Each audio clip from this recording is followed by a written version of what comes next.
ఇప్పుడు మీరు తెచ్చుకున్న ప్రభుత్వమే కదా మరి అందుకే మేము తెచ్చుకున్నాం కాబట్టి మా నెత్తురు ఎక్కువ కూర్చున్నాడు ఆయన. ఏందో ఆయన చేసింది ఇంత పొడుగు చేశాడు, ఇప్పుడు అందరినీ రోడ్డు మీద కూర్చోబెట్టాడు. అంటే నేను అనేది ఏంటంటే మీరు ఏర్ కోరి తెచ్చుకున్నారు, ఇక్కడ ఎమ్మెల్యే గెలిచిండు, ఆయన సీఎం సీట్ లో కూర్చున్నాడు. మీ 9 నెలల్లో ఏమైనా చేసిండా? ఏం చేసింది? ఇదే 9 నెలల్లో చేసింది. ఇదే ఇల్లు కొలగొట్టడే చేసింది ఆయన. ఆయన ఏం చేయలే మాకు. మేరుమానం 2000 పింఛని వేస్తున్నాడు, 4000 పింఛని అన్నాడు. ఆ 2000 కూడా గతి లేదు ఇప్పుడు వరకు కూడా. ఆయన ఏందయ్యా చేసింది? ఇంకా కేసీఆర్ మెరుగు. చక్కగా రోడ్లు వేపించిండు, డ్రైనేజీలు, కరెంటు మంచిగా అన్నీ తెచ్చిండు. ఎక్కడ నల్ల వస్తే అక్కడ ఊరికే పోవడము.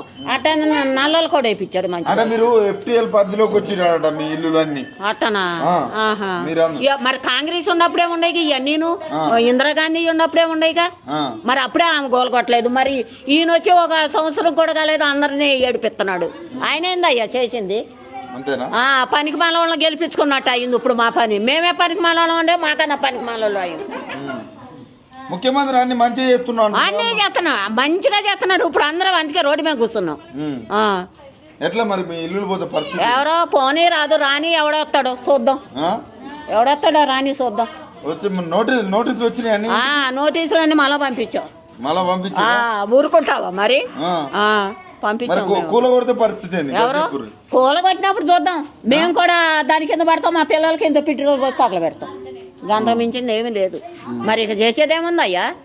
మరి గెలిపించి ఇప్పుడు నువ్వు వచ్చావు, ఏదో ఇక్కడ కూలిపోతుందనే వచ్చినావు. మరి మేము కూడా మంచిగా చేస్తాడని గెలిపించాము. మమ్మల్ని ఇట్లా చేస్తాడని మేము అనుకోలేదు. అయితే ఒకటి చెప్పండి అమ్మా, మీకు ఇవన్నీ ఊలగొట్టి పేదోళ్ళందరికీ ఇందిరమ్మ ఇల్లులు ఇస్తాడంట ఆయన. ఇదే నమ్మకం లేదు, ఇంకెందరం మళ్ళీ ఇస్తాడు ఆయన. అమ్మో చాలా తీసుకెళ్లి ఏసీర్లోనూ నూగుతాడు, ఆ హుషన్ సాగర్ లో. ఆయన ఏమి ఇవ్వడు. మీరు అనుకుంటున్నారేమో కానీ ఆయన ఎవరు? మరి ఇప్పుడు కట్టమను, ఇప్పుడు కట్టించి కూలగొట్టమను. మరి అవును, ఇప్పుడు కట్టించి కూలగొట్టం. మరి ఇప్పుడు ఈ జనమందరాలు పిల్ల జలం వేసుకుని ఎక్కడ ఉంటారు? నువ్వు ఇస్తావు ఇల్లు, సీఎం ఇస్తాడు ఇల్లు. మరి ఎక్కడికి వెళ్ళాలి పిల్లల్ని వేసుకుని? ఇప్పుడు ఆటో టాక్ వచ్చి చచ్చేవాళ్ళు కూడా ఉన్నారు. మరి ఏం చేస్తారు? ఏందయ్యా ఈ లోకం తెచ్చుకుని మాకేమి ఇది లేదు మేము గెలిపించినందుకు. ఇగో ఈ 4 రోజులు మట్టి వస్తే ఇదే వాగుడు అవుతుంది మాకు. మెదడు ఒక ఖరాబ్ అవుతుంది. ఇబ్బందులు ఏంది?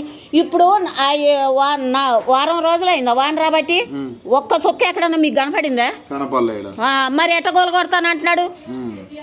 ఇప్పుడు అమ్మ కూలిపోతుందమ్మా, మరి నీళ్ళు వచ్చినాయి అమ్మ, అందుకే కూలగొడుతున్నాడు అమ్మ. సంవత్సరం మొత్తంలో ఈ ఇల్లు విషయం పక్కకు పెడితే సంవత్సరం మొత్తంలో మీకు ఏమన్నా చేసిండా? అంటే సీఎం పదవిలోకి వచ్చిన కాంచి రేవంత్ రెడ్డి ఇంకా మేము ఇస్తే తీసుకుంటానంటాడు. అందుకే ఇవన్నీ పడేసి అమ్ముకుని ఇది చేసుకుంటాడేమో మరి మమ్మల్ని. ఏమన్నా మరి ఇక అంతే ఉండట్టుంది. మమ్మల్ని మొత్తం రోడ్డు ఎక్కించి ఇదంతా పడగొట్టేసి మరి ఎవరికన్నా నమ్ముకుంటాడేమో మరి ఆయన. ఇక అట్టగే ఉంది అయ్యా చూస్తుంటే మా పరిస్థితి. మరి సీఎం కలిసి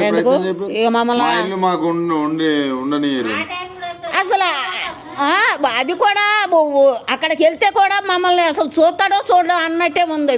పెద్ద వాళ్ళే ఇది చేస్తలేదు. ఇప్పుడు వాళ్ళ అన్నది గోలు కొడతానంటున్నాడు, ఏదో 4 ముందు గోలు కొడతానంటున్నాడు. రేపటి రోజున మరి ఆయన సాయితా చేస్తాడు. మాకేమన్నా మా ఇల్లు కోల్పోతే ఏమన్నా కొనిస్తాడా, లేకపోతే మాకేమన్నా సాయితా చేస్తాడు ఆయన? ఇప్పుడు వాళ్ళ అన్న ఉన్నాడు కూలగొట్టమని అని చెబుతున్నాడు, కూలగొడతాడు. మాకేమో 1 రోజులు టైం ఇచ్చాడు, ఆయనకేమో నెల ఇచ్చాడు. మరి అది కూలిపోద్దు. కూలిపోయినాక ఆయన గట్టిస్తాడు, ఈయన ఒకటే అవుతాడు. మరి మాకెవరు గట్టిస్తారు? ఏం గట్టిస్తాడయ్యా? మాకు ఇప్పటికే లేవు ఇల్లు, గవర్నమెంట్ ఇల్లు. ఇప్పుడు కూలగొడతాకే సిద్ధంగా ఉన్నాడు. ఇక ఆయనేమి ఇల్లు ఇస్తాడు? వేస్ట్ అవన్నీ. గెలిపించుకున్నందుకు మా చెప్పుతో మేము కొట్టుకున్నాం. అంతేనా? ఏమో కావాలి.